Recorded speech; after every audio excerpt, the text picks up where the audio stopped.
Here's a situation. You and a total stranger are put into a room together. Your assignment is to fill an hour of conversation between just the two of you. What's your move? I know some of you right now are thinking my move is right back out that door we just came in, right? I have put myself in this exact situation willingly over 4,200 times over the last 5 years. As part of my mission to spend 1 hour one-on-one with 10,000 different people. I started this journey because I believe every human interaction holds the potential to change your life. I believe you can capture this potential by more intentionally connecting with the people around you and by treating human connection as an experience rather than a transaction. Did you know the co-founders of Google, they met spontaneously on a Stanford University tour? Sergey Brin was Larry Page's tour guide. Or that we have Apple because Steve Jobs and Steve Wozniak, they were introduced through a mutual high school friend. I want you to think for a minute, literally how different would our world look today if these people had never met? I mean, we'd be searching for our calculus answers on Bing with our Blackberries, and nobody wants that. Now I'm kidding, but what the guys from Google and Apple have taught us is that when two people come together, it can actually change the world. Now, speaking of nerds, let me tell you a little bit about myself. I graduated valedictorian of my high school class. I graduated summa cum laude with my finance degree from Penn State, and that might make you think that I always had my head in the books. I took my academics very seriously, but I always prioritized human connection because I felt it was important.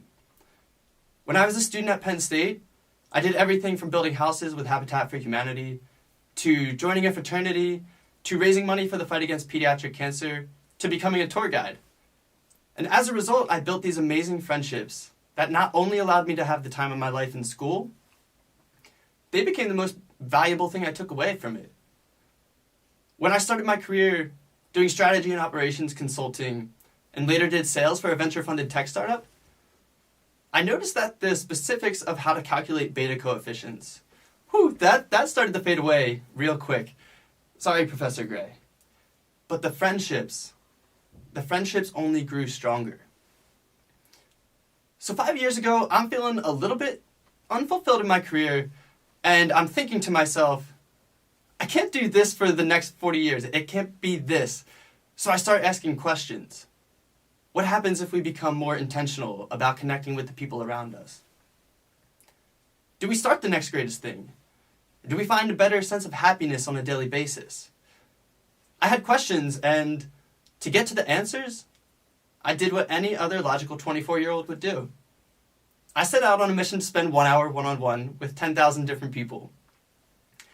I started my journey in November of 2015. I took it 8 months. 8 months later, I took it full time. And in the 5 years since then, it's changed the way that I view human connection and the potential that lies within it. Because too often people only think of connecting in terms of networking or dating, where there's this defined agenda. Because of this, I think they're overlooking the true value of the experience. There are levels to it, and I think you can capture these levels, tap into them by making it a more regular part of your life, like reading a book or going to the gym. Now, before you roll your eyes at this idea, let me tell you a quick story. In 2011, University of Chicago professor Nick Epley ran a study on Chicago metro commuters.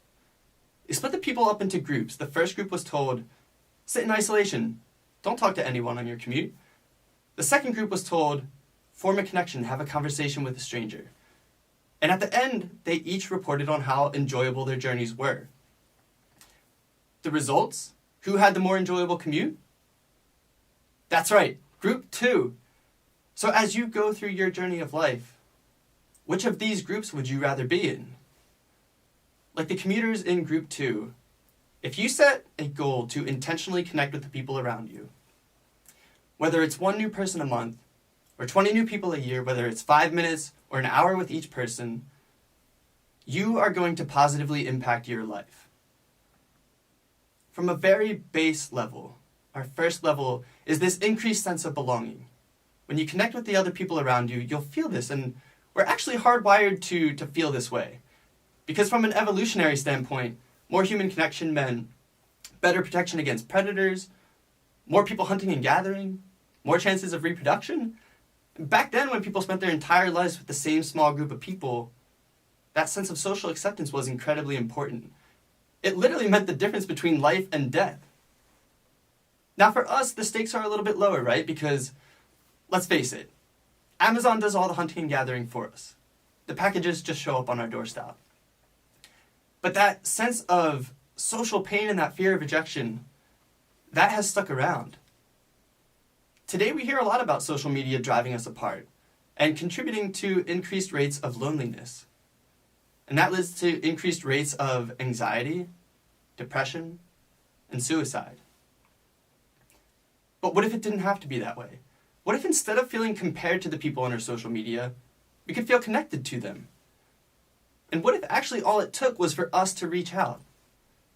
Before the pandemic, I met 3,259 people, all in person, using mainly Instagram to connect with them. I met people in my home city of Philadelphia, in Los Angeles, New York City, and about 20 other cities as I drove back and forth across the country 6 different times. And the coolest thing started to happen. I started to run into these people all the time after meeting them. Nate, for example, he and I met at a coffee shop in 2017 in Philadelphia. A year and a half later, we bumped into each other at the LAX airport. Just happened to be on the same flight from LA back to Philly. Or Erin, she and I, we donated blood together in Philly for my project. Over a year later, I'm driving down the road in Santa Monica, California. I hear this beep. I look to my left, and there's Erin, waving from her car. I didn't get to say hi in that moment, but I went and parked, I went into my meeting, and when I came back, I thought what I had was a ticket on the windshield. But I opened it up, and it was a note from Erin. She had parked right near me, saw my car, left the note, and as I'm reading it, she comes walking up the street. She and I were able to reconnect in that moment, and it was awesome. And that's the beauty of connecting with people. When you sit with them, you increase your sense of belonging in that moment because you're enjoying each other's company. But at the same time, you're setting yourself up for these spontaneous run-ins in the future. When you meet with people, you're increasing your awareness of them. And inevitably, when you see them out and about in the future, you'll recognize them. So that's our first layer, this increased sense of belonging. And on top of that, we have this exchange of knowledge, this second layer of knowledge.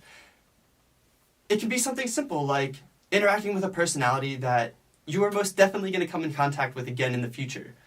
Or something like the name of a new musical artist. If I hadn't met Vivian last year, I wouldn't have known about this Kenyan band, Sauti Sol. Their upbeat song, Susanna, I kid you not, it got me through the beginning of quarantine. If you haven't heard it, check it out. So it can be simple like that, or it can be something deeper like an increased sense of gratitude or a shift in perspective.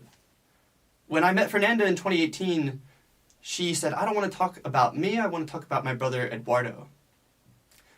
She told me that her brother had been hit and killed the year prior by a drunk driver. And what made this especially difficult for her was the fact that she lost her dad to a drunk driver when she was 9. As we talked, I really got a sense of her relationship with her brother. They would go to dinners to places like Maggiano's. They would go to concerts like the Foo Fighters. They would play pranks on each other when picking each other up from the airport. And it really made me think about my own siblings and my own parents and how lucky I was to still have them in my life. Fernanda and I cried together that day during that meeting, and she told me something that has since stuck with me. She said there's no I love you quota for family. There's no I love you quota for family. So now whenever I say goodbye to my friends or goodnight to family members, I always tell them I love you because I recognize even more that there's this finiteness to life. And the best thing we can do is appreciate our loved ones while we still have them. Similarly, I had this shift in perspective when I met with Chris. He was a hotel concierge in Philly, and I remember walking up to that meeting thinking, he probably grew up in the area like me, probably went to school around here, has a pretty normal story. Well, I was wrong. When we spoke, he told me that he was raised in Nigeria in the early years of his life. And when he was 16, he was living in Romania. That year, he went over to New York City to go boating on the Hudson River with some friends. Chris fell off of the boat that day, was run over by it, and had his legs sucked up into the engines. He described it as if his legs were put into a blender. The muscle was cut away from the bone. He lost several liters of blood, technically died on the way to the hospital, was brought back to life, given a 12% chance of walking again, and a 15% chance of living. Fortunately, Chris beat both those odds and told me this story as we walked through the streets of Philadelphia. But he didn't just tell me his story that day, he taught me the difference between a problem and an inconvenience. Because having your legs tucked up into the engines of a boat, that's a problem. I don't think anyone's going to deny that. For me, when I have felt stressed about exams or finances, or sad that I couldn't see my friends over the last year, when I put that into perspective, oftentimes they were inconveniences. What I learned from talking to people like Fernanda and Chris is there is this incredible spectrum of life paths that exist in the world. And sometimes it's easy to get overwhelmed with our own stories. But when you talk to people outside of your circle, outside of your echo chamber, you start to understand where you fit on this spectrum, what you might want to shoot for in your life, or what you might have to be thankful for. Either way, you'll become a better person, because you'll become a better conversationalist, you'll become more prepared for your future, you'll become more empathetic. Because even if you can't relate to someone's story or a situation through your particular story, you'll be able to do so through the story of someone you've met. So that's our second layer, this exchange of knowledge that we get when we talk with people. And on top of that, we have our third layer, the opening of doors for your future. And I think this is what most people think of when they think of connection. For me, before the pandemic, I met a ton of people in coffee shops, over drinks at a bar, or at parks. And since then, in the last year, everything has been over Zoom, which has actually been really cool because I've met people from over 75 different countries, and that in and of itself has been an amazing learning experience. But every once in a while, when I met people in person, they took me on these amazing adventures that were tied to their life in some way. I met Tyson, a pilot who built his own plane over the course of 15 years. He and I spent our hour flying over the coast of San Diego together. I don't know about you, but I have never seen a plane like this. And it didn't really help that as we were rolling up to it, he waited to that moment to say, oh, by the way, it's amateur built, so you don't have to fly in it if you don't want. Okay. And when I did a little bit further recon and actually looked at the plane, I noticed the all caps experimental written on the side of it. And it didn't do much to ease my nerves, but I had to go on the flight, and I did, and it was an amazing way to experience flight. And sometimes I met people who didn't necessarily take me on new experiences, but they helped further my mission of connection. People like Ryan, the CEO of a t-shirt company called Serengeti. Now, follow me here for this one. After he and I met, he sponsored me through his company. That caught the attention of Morgan from Oregon. A year later, she moved to LA, and she and I met for the project. She reposted our photo to her page. The next day, I get an email from her friend, who just happened to be a producer for Ryan Seacrest's radio show. It says, I want to get you on air with Ryan Seacrest. And I thought to myself, wow, that's incredibly convenient because I want to be on air with Ryan Seacrest. So within a week, he and I are on the phone talking about my project to his national radio audience. And I was then able to take that audio, send it to the co-working space we work, and land a 9-month partnership with them, which has helped me continue doing my project to this day.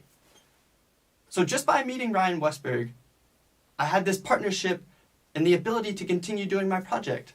And that's the beautiful thing about connection, especially when you treat it as an experience. When you go in genuinely wanting to know someone else's story, inevitably, sometimes it's going to lead to places you never could have imagined. Because when you meet with people, you set things in motion for your future. And they could play out 2 days from now, they could play out 2 years from now, or 20 years from now. But every time you make a connection, you open a door to a novel experience or an avenue of support that you never could have imagined for yourself. So those are our 3 layers. We have our baseline sense of belonging, our exchange of knowledge, and our opening of doors. And the best part is you can start doing this in your own life today. For the last year, so many of us have been starved of human connection. And one of the coolest things I've learned through my project is I'm not the only one who wants to meet new people. So if you feel inspired to meet new people, take that step. Set a goal for yourself and start reaching out to people. When I started my project, I had nothing. I had no Instagram following. I had no press pieces. I had nothing to show for it. But people met with me because they were helping me reach a goal. And I think the same would be true for you. It could be as simple as saying, hey, I watched this TEDx talk with this guy and he spoke about being more intentional about connection. I'm trying to meet a certain number of people in my life. Will you be one of them? Now, not everyone will be willing to help, but you will find people who want to help you, just as I did when I sent out emails to people or Instagram messages. And then they started to introduce me to their friends, and eventually people started reaching out to me. And along my journey, I also saw other people on their own journeys of connection. People like Ahmed, a fan of the YouTube channel Yes Theory. He leveraged their Facebook group to meet 100 new people during quarantine. As you can see, over 300 people from all around the world responded to be part of his project. And he completed it in just over 7 months.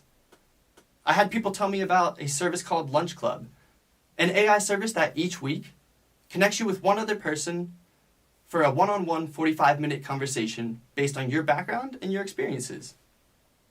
Or you can do it the old-fashioned way. Get involved with local organizations by joining a nonprofit, connecting with your coworkers, or getting involved with clubs and activities on campus.